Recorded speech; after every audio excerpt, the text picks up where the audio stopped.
the $75,000 2012 Gordon E. Moore Award in the category of Medicine and Health Sciences for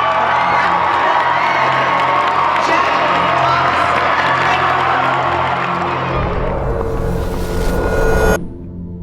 Andraka. Maybe if we'd caught it earlier.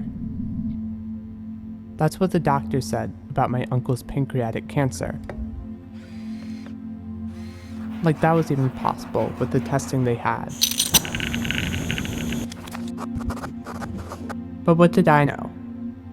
I was too young to understand things like cancer, or how to test for it. Too young to be taken seriously.